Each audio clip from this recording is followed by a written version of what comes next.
여러분, 오늘은 예수님이 왕으로 임하신다는 종려주일이지요. 예수님이 입성할 때에 종려나무를 흔들었기에 우리는 종려주일이라고도 합니다. 물론 유대인들도 종려나무를 흔들며 예수님을 왕으로 맞았습니다. 예수님을 왕으로 임하셨고 그들은 예수님을 왕으로 맞이하였습니다. 하지만 유대인들이 생각하는 왕과 예수님이 생각하는 왕은 많이 달랐구나 하는 생각을 하게 됩니다. 소위 말해서 완전히 동상이몽이었던 것이죠.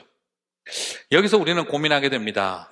내가 원하는 왕으로서의 예수님과 예수님이 원하시는 왕으로서의 메시아의 길은 과연 같은 것일까? 혹은 우리도 동상이몽을 하고 있는 것은 아닐까? 그런 염려가 생깁니다. 오늘 우리 모두 이 고민을 담고 종려주일의 왕의 의미를 돌아보면서 오늘 우리에게 주시는 주님의 마음을 찾는 시간이 되기를 소망을 해봅니다. 자, 먼저 첫 번째 동상이몽을 살펴봅니다. 왜 종려나무를 사람들은 흔들었을까? 여러분, 이 종려나무를 흔드는 일은요, 먼저 이 절기적인 좀 배경이 있어요. 원래는 6월절에 종려나무 가지를 흔들지 않습니다. 여러분이 예전에도 보셨겠지만 초막절에 종려나무를 많이 잘라서 텐트를 장식하고 그리고 풍요로운 수확을 즐기기 위해서 종려나무 가지를 흔들며 기뻐하는 날을 갖습니다. 그래서 이 6월절은 분위기상으로 따진다면 상기하자 6.25 이런 분위기라서 430년 동안 이집트에서 노예 생활하던 고통, 무교병과 쓴 나무를 허리에 띠두르고 지팡이 들고 한 손으로는 지팡이 잡고 서서 그렇게 먹던 고난과 아픔의 세월을 기억하자는 분위기가 6월절이거든요. 그런데 풍요와 축복을 노래하는 종려나무를 흔드는 초막절처럼 그렇게 잔치를 벌릴 수는 없는 겁니다. 예수님이 6월절에 어린 양처럼 죽으시기 위해서 들어오는 고난받는 어린 양으로 입성하고 계신데 왜 사람들은 축복과 번영을 기뻐하는 초막절의 종려나무를 흔들었던 걸까요? 우리는 이 분위기를 통해서 뭔가 그들이 원했던 예수님과 6월절에 오신 예수님 사이에는 갭이 발생했구나 하는 걸 보게 됩니다. 유대인들은 대속적 죽음의 길을 가는 고난의 메시아보다는 풍요로운 열매와 축복을 주는 번영의 왕으로서 예수님을 원하고 있었구나 하는 것을 발견하게 됩니다. 사랑하는 성도 여러분, 예수님이 왕이라는 것을 모르는 사람 누가 있겠습니까? 그때 그 사람들도 예수님을 왕으로 영접했습니다. 왕으로 오시는 예수님을 왕으로 영접했습니다. 그런데 말이죠, 왕이라는 것을 알고 있다는 것이 중요한 것이 아닙니다. 무엇이 중요한지 우리 한번 생각해 봐야 됩니다. 여러분, 우리가 예수님을 왕으로 알고 있다는 게 중요한 것이 아니라 어떤 왕으로 알고 있느냐가 중요하다는 것이죠. 지금 이들이 종려나무를 흔들고 있는 것은 예수님을 왕으로 모시고는 있는데 마카비와 같은 정치적, 군사적 지도자로 예수님이 메시아가 되어달라고 그들을 환영하고 있었던 겁니다. 우리는 이것을 통해서 예수님이 예루살렘 성을 입성하실 때의 의도와 사람들이 예수님을 왕으로 환영하는 입장 차이에는 굉장한 차이가 있다는 걸 발견하게 되죠. 유대교 제국을 건설할 정치적 메시아로, 축복과 번영을 가져다 줄 경제적 메시아로 예수님을 기대했는데 고난받는 종으로 오신 예수님을 그들은 만족할 수 없었던 것입니다. 예수님을 왕으로 인정하지 않아서 그들은 예수님을 죽인 것이 아니라 왕은 왕인데 내가 원하는 왕이 아니었기 때문에 그들은 죽였던 것을 보게 되어집니다. 자, 그러면 이제 두 번째 동상이몽을 한번 살펴볼까요? 그렇다면 왜 예수님은 나귀를 타고 오셨을까요? 예수님이 나귀를 타신 것은 분명히 성경적 의미를 성취하기 위해서 왕으로 오신 예수님의 본질적 모습을 설명하기 위해서입니다. 근데 여러분, 일반적으로 왕은 나귀를 타지 않습니다. 더구나 나귀 새끼는 더 타지 않습니다. 그런데 예수님은 일반적인 왕의 개념과 달랐다는 걸 발견하게 되죠. 백마를 타고 황금 갑옷을 입은 채 꽃가루 휘날리면서 그렇게 들어오신 것이 아니라 어린 나귀의 등에 남루한 여행복을 입고 꽃가루가 아닌 먼지가루, 모래가루 뒤집어 쓰면서 입성하셨던 것입니다. 근데 여러분, 이것이 오히려 참된 메시아의 모습이었습니다. 온 세상을 정복하는 파괴자가 아닌 온 세상에 평화를 심으러 오신 메시아의 모습이었던 것이죠. 스가랴 9장 9절에서 10절을 보겠습니다. 시온에 따라 크게 기뻐할지어다. 예루살렘에 따라 즐거이 부를지어다. 보라, 내 왕이 내게 임하시나니 그는 공의로우시며 구원을 베푸시며 겸손하여서 나귀를 타시나니 나귀의 작은 것 곧 나귀 새끼니라. 내가 에브라임의 병거와 예루살렘의 말을 끊겠고 전쟁하는 활도 끊으리니 그가 이방 사람에게 화평을 전할 것이요 그의 통치는 바다에서 바다까지 이르고 유브라데 강에서 땅 끝까지 이르리라. 여러분, 오늘 우리는 두 가지 굉장히 중요한 걸 봐야 합니다. 나귀 새끼를 타고 오시는 겸손하신 왕으로서의 메시아 되신 왕을 첫 번째로 볼 수 있고요. 그리고 두 번째, 그러면 왜 그렇게 오시는가? 병거를 끊으시고 말을 끊으시고 전쟁하는 활을 끊으셔서 이방 사람들에게도 평화를 이루는 평화의 왕으로서 오신다는 것을 보여주고 있습니다. 사랑하는 성도 여러분, 우리에게 무엇을 도전하고 있는 걸까요? 예수님은 정복자가 아니라 평화의 왕, Prince of Peace라는 걸 우리들에게 보여주고 있는 겁니다. 사랑하는 성도 여러분, 이 땅에 예수님이 왜 나귀 타고 입성하셨습니까? 이방인들과 평화하기 위해서. 스가랴 선지자도 이사야 선지자도 예수님은 평화로 예언하고 태어나던 예수님은 하늘엔 영광 땅 위엔 평화라고 했고 십자가에서 죽으시던 예수님은 세상에 알 수도 없고 줄 수도 없는 평화를 주겠다고 하셨고 부활하신 예수님은 평화로우냐고 물으셨습니다. 오늘 우리는 여기에서 발견하게 됩니다. 예수님은 예루살렘에 백마 타고 하늘 군대 호위를 받으면서 죽이러 오신 것이 아니라 나귀 타고 죽으러 오셨다라는 것입니다. 애굽의 파라오와 같은 모습으로 오신 것이 아니라 예수님은 겸손한 종으로 어린 나귀를 타고 들어오셨다는 것입니다. 세상에 이런 왕을 보셨습니까? 사랑하는 성도 여러분, 여러분은 어떤 왕을 기다리십니까? 여러분이 기다리는 예수님은 어떤 분이십니까? 그리스도인들은요, 너무 전투적이어서는 안 됩니다. 솔직히 가끔씩 그런 생각도 들어요. 사는 것도 힘든데 이 세상 한번 확 쓸어버리는 주님 좀 보고 싶은 생각 뭐 어떤 때 들지 않으십니까? 하지만 사랑하는 성도 여러분, 기독교 신앙은 그런 모습을 지향할 수가 없습니다. 왜냐하면 그건 애굽의 파라오의 모습이고 그리고 바벨론의 왕의 모습이고 그리고 느부갓네살의 모습이고 그것은 페르시아의 아하수에로의 모습이기 때문입니다. 우리는 애굽의 바로의 흉내를 내지 말고 세상 권세의 모습을 나타내면 안 됩니다. 우리는 오로지 어린 나귀를 타신 예수님을 의지해야 합니다. 말을 탄 왕은 죽이러 들어오지만 나귀를 탄 왕은 죽으러 들어오신다는 것을 기억해야 합니다.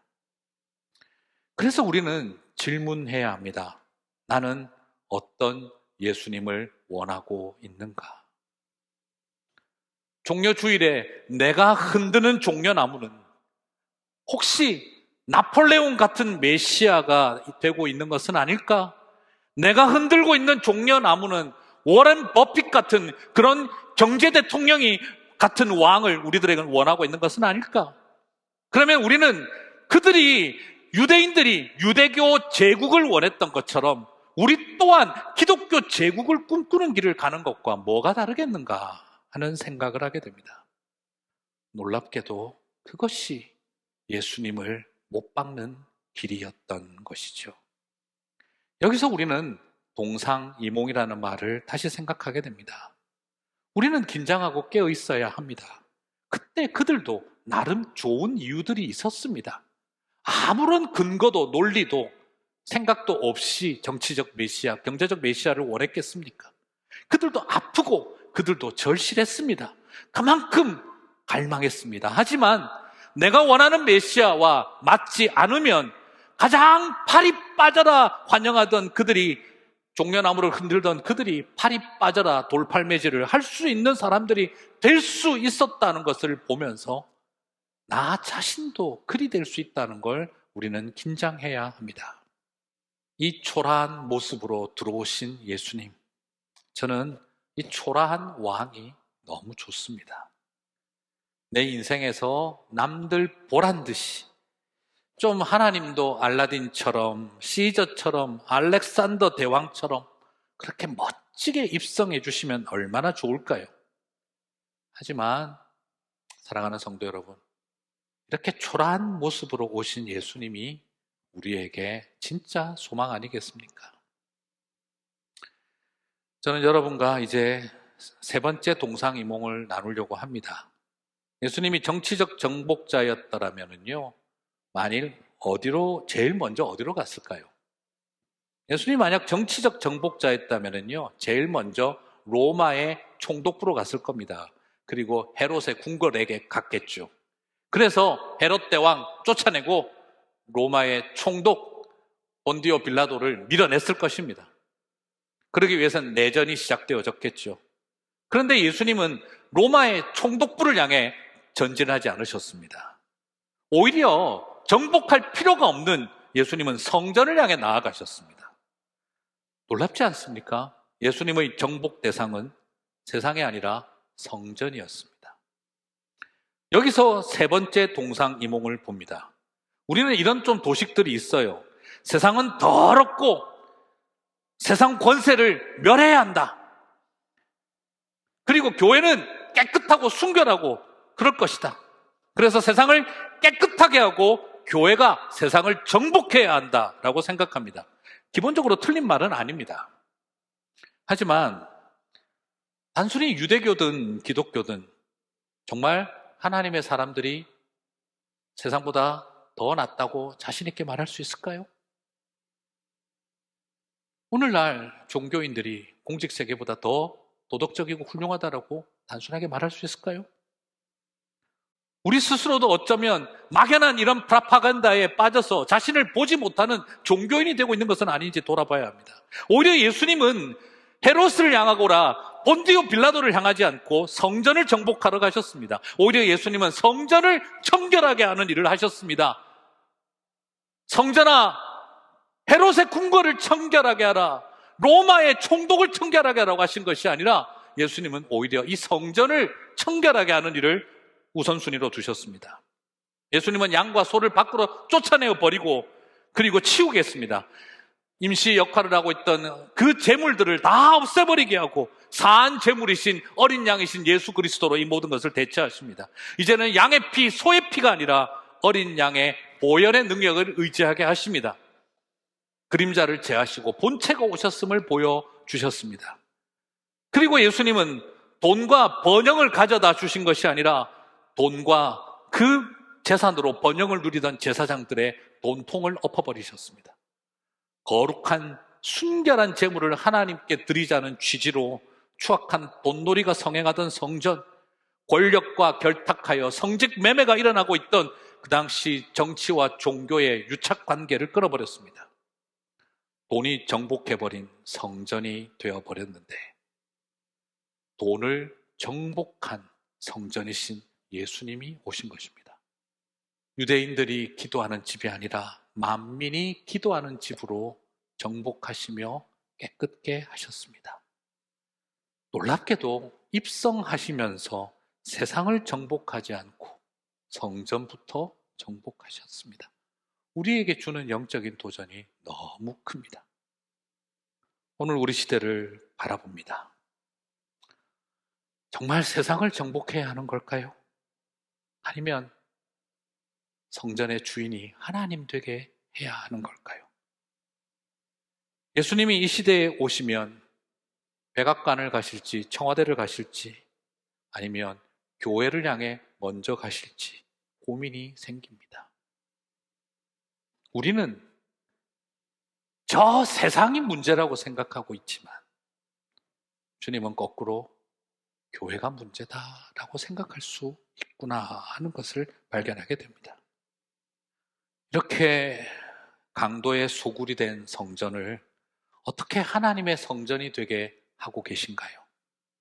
여러분, 이것은 그저 돈통을 뒤엎고 채찍 휘두른다고 되는 일만은 아닙니다. 예수님은 비판과 싸움으로 이 문제를 풀어가지 않았습니다. 오히려 다른 방법을 보여주고 있습니다. 그래서 교회 개혁한다고 너무 비판하고 싸우는 일을 좋아하는 일 결코 좋지 않습니다. 제가 물어봤는데 어떤 뉴질랜드에서 한 이민교회에서 개혁 좀 한다는 평신도들이 모여서 진짜 개혁적인 교회 만들자고 개척을 했다고 합니다. 그런데 그 교회가 얼마 가지 않아서 서로 대판 싸우고 문을 닫고 흩어졌다고 하더라고요.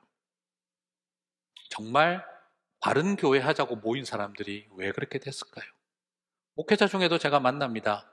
목사님, 저는요 정말 많고 많은 교회 중에 하나가 아닌 참된 교회 운동 한번 해보고 싶습니다. 그래서 목사가 되기로 했고 개척을 합니다. 저는 그냥 한마디만 합니다. 고마합시다. 고마해라마 이렇게 하고 싶어요. 우리 안에 있는 이런 교만 생각 내려놓아야 합니다.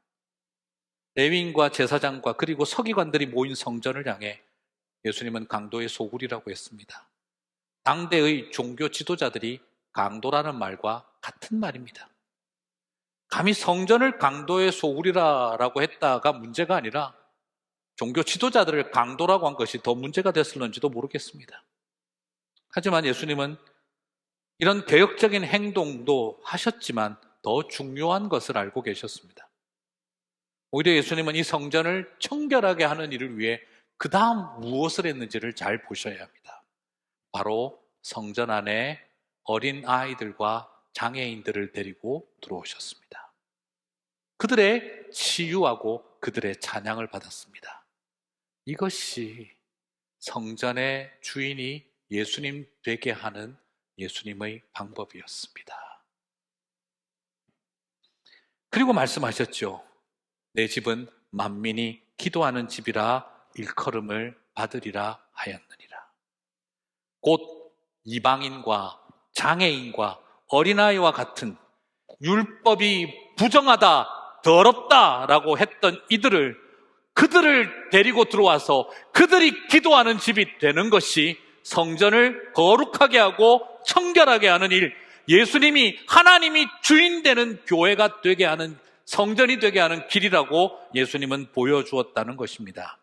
다시 말씀드려서 유대인 율법주의자들이 성전을 더럽힌다고 생각했던 이방인, 성전을 더럽힌다고 생각했던 어린아이와 장애인들, 그런데 그들이 기도할 때 이 성전이 청결해진다라고 예수님은 말씀하셨던 것입니다. 마태복음 21장 14절과 15절을 볼까요? 맹인들과 저는 자들이 성전에서 예수께 나옴에 고쳐주시니 대제사장과 서기관들이 예수께서 하시는 이상한 일과 또 성전에서 소리질러 호산나 다윗의 자손이여 하는 어린이들을 보고 노하여.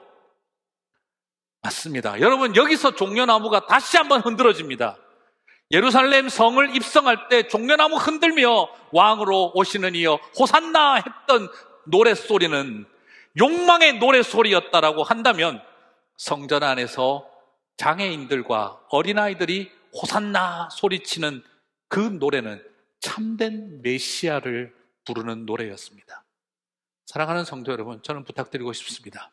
예루살렘 도성에서 종려나무를 흔든 백성들이 되지 마시고 그 성전 안에서 종려나무를 흔드는 어린아이와 장애인들의 자리에 있는 저와 여러분이 되어야 합니다. 그게 진짜 제대로 된 호산나입니다. 교회를 정결하게 하고 회복하는 일에 가장 중요한 포인트는 바로 유대인들이 더러운 죄인이라고 생각하고 밀어내었던 사람들을 같은 형제와 자매로 함께 당당하게 자리매김할 수 있도록 세우는 일이었습니다. 말이 좀 조심스럽습니다만 유대인들의 관점에서 본다면 성전을 더럽히는 일이 성전을 청결하게 하는 일이었다, 이 말입니다. 다시 말하면 유대인들이 깨끗하다 여긴 것을 더럽게 여기고 유대인들이 더럽게 여긴 것을 깨끗하게 여기는 것이 성전 청결이었던 거지요. 맞습니다. 성전이 무너져야 진짜 성전이 보이는 것입니다. 거룩은 어린아이들과 장애인들을 내쳐서 이루어지는 것이 아니라 어린아이들과 장애인들이 주인된 곳이 거룩한 곳입니다. 이방인을 버린 곳이 아니라 이방인이 주인 되도록 초청하는 곳이 거룩한 성전입니다. 교회는 이 모습으로 가야 합니다. 이것이 낙이 타고 예루살렘 성에 예수님이 입성한 목적입니다. 동상이몽을 가진 마음으로 왕을 모시는 것이 아니라 이 몸된 교회를 강도의 소굴이 아닌 바로 주님이 원하시는 몸된 교회가 되도록 세우는 일, 그것이 30살의 봄을 지내는 우리 선한청지기 교회의 길이어야 하리라 믿습니다. 그래요. 더 이상 동상이몽이 아니라 주님과 같은 마음으로 같은 꿈을 가진 사람들이 되어야 합니다. 제사장과 레위인과 바리새인과 서기관들이 있는 성전을 향해 강도의 소굴이라고 하신 예수님은 어린아이들과 장애인들을 통해서 성전을 성전답게 하셨습니다. 그것이 교회가 교회다워지는 길입니다. 잘 생각해야 합니다. 여러 번 말씀드렸습니다. 우리가 다음 세대 어린아이들과 장애인들을 잘 돕는 일을 해야 한다가 아닙니다. 아니면 오히려 그들이 우리를 교회답게 도와주고 있다라고 생각해야 합니다. 교회를 청결하게 하는 일은 말로써 옳은 일을 찾고 싸우고 누가 맞니 틀렸니 하는 데 있는 것이 아닙니다. 소외된 이웃을 섬기고 그들에게 고마워하고 당신들이 우리를 교회답게 만들어주고 계십니다 라고 말하는 것, 그렇게 고마워할 줄 아는 일에 교회는 청결함을 회복합니다. 말씀을 마무리하고 싶습니다. 오늘 그래서 저는 마무리하면서 우리 헌준이 폴 이야기를 다시 하지 않을 수가 없네요. 저는 지난 몇 년 전에 그런 이야기를 했습니다. 우리가 폴, 헌준이에게 도움을 준 것이 아니라 도움을 받았습니다 라고 말했습니다. 그건 건물과 재정에 대한 도움만을 말하는 게 아닙니다. 헌준이가 스쿨버스 안에서 죽고 난 다음, 그래서 장애인을 보호하는 헌준이 이름으로 법이 만들어졌습니다. 세상을 바꾸었고 많은 장애인 부모들이 가슴 졸이던 고통의 문제가 하나가 해결이 됐습니다. 그래서 우리로 하여금 사람답게 사람다운 세상을 만드는 일을 하도록 그 아이의 희생이 쓰임받았습니다. 기억나십니까? 헌준이가 세상을 떠나고 난 다음 우리는 히즈 드림 방을 예쁘게 리모델링 했었습니다. 그리고 헌준이 희생으로 얻은 도움으로 이젠 장애인들을 고용하는 카페도 마무리 단계에 들어가게 되었습니다. 이런 생각을 하다 보면 제 마음이 너무 감사하고 고맙습니다. 하나님 앞에 저는 이런 고백을 드렸습니다. 이 모든 것이 헌준이 희생 덕투기구나. 우리 헌준이가 우리를 교회답게, 저를 목사답게 만들어 주었구나. 저는 그렇게 생각하게 되었습니다. 그래서 우리 교회는 더 청결한 교회가 되어야겠다 싶습니다. 바일로를 잘 만들고 재정 관리를 잘하는 것도 투명하고 청결한 교회가 되는 길이겠지만, 그러나 더 청결한 교회가 되는 것은 어린아이들이 마음껏 뛰어놀고 장애인들이 숨지 않고 당당하게 형제와 자매로 함께 설 수 있을 때 우리 교회는 청결한 교회가 되는 것이다 라는 것을 봅니다. 다메섹으로 교회를 핍박하러 가고 있던 바울에게 예수님은 말씀하셨지요. 네가 핍박하는 예수라. 검투사와 노예, 부녀자와 아이들, 포로로 잡혀온 사람들, 그들로 만들어진 교회를 예수님은 자기 자신과 동일시하셨습니다. 그들을 치는 게 아니라 너는 나를 치는 것이고, 그들을 죽이는 게 아니라 너는 나를 죽이는 것과 같다라고 예수님은 말씀하셨습니다. 그런 연약한 백성들과 자신을 동일시하신 예수님이 고맙고 좋습니다. 예수님이 주인된 교회는 바로 무엇입니까? 그들이 주인되는 교회가 예수님이 주인되는 교회입니다. 이 소자에게 물 한 그릇을 떠준 것이 곧 나에게 한 것과 같다라고 하셨던 예수님, 어린아이에게 물 떠주는 일을 예수님에게 예배드린 것처럼 여겨주시는 주님, 그래서 그들이 주인되게 하는 교회가 예수님이 주인된 교회라는 걸 보여주고 있습니다. 부활주의를 맞고 30살의 봄을 보내며 사순절을 보낸 묵상의 열매가 이렇게 이어졌으면 좋겠습니다. 다음 주일 부활절 헌금을 통해 이런 일을 하고 싶습니다.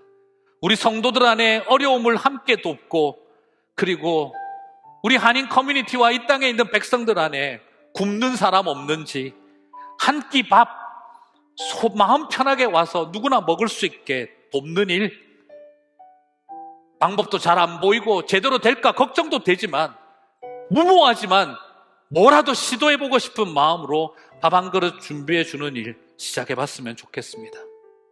자세한 것은 주중 목회 서신과 다음 주일에 더 나누겠습니다. 이 일을 위해 여러분 함께 동참해 주시기를 바랍니다. 이것이 교회입니다. 장애인과 어린이들, 이 세상에서 소외되고 깨진 사람들을 주님의 몸처럼 여기는 일 말입니다.